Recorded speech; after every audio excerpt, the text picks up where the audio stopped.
Hello. This speaker has been recorded at a meeting of Addictive Eaters Anonymous. For more information, visit our website www.aeainfo.org. My name's Robyn and I am an addictive eater. This is God's show, not mine. I want to just start with what it was like, which was pretty miserable. But I didn't know it was miserable. I thought that I was trying to live my best life and trying to control everything that went on in my life. I was eating, but when I came back, it actually wasn't the food that was the thing that was most hurting me. It was the fact that my life was a mess. As you all know, I came back to Christchurch and I knew driving back to Christchurch that I needed to come back here. And so it took me a few months to get to the point where I was here. I knew that I wanted to just do what I was told. I needed to do something different than what I had before. But actually it wasn't the doing or me thinking about what I needed to do.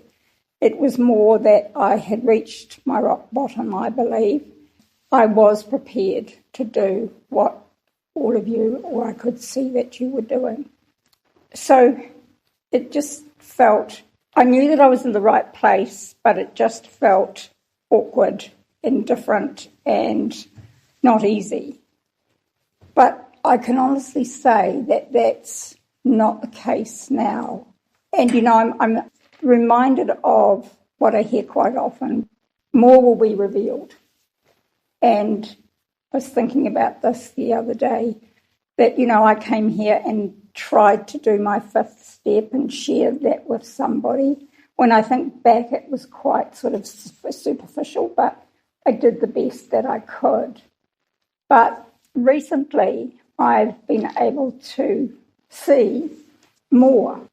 It was because I realised that, I don't know why I realised it, but I just did, that I, at times, was quite distant. And it was just something that somebody had said.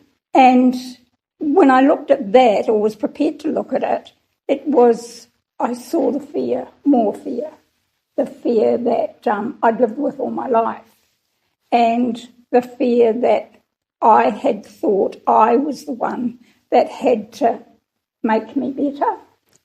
But, I'm sorry, this is a bit disjointed, but I remember just a few weeks ago, Louise came into a meeting and she was asked to share, and she said, I don't know. I just don't know. I thought, yes, that's right. I don't know. I don't actually know what needs to get better.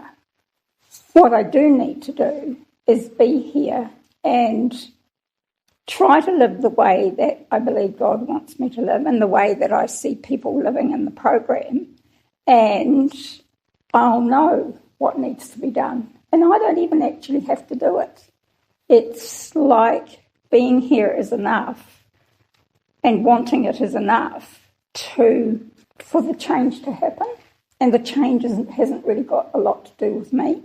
So what's happened as a result of that is that I want to be here even more. And it's like I can't try to control things or fix things or be anything other than here.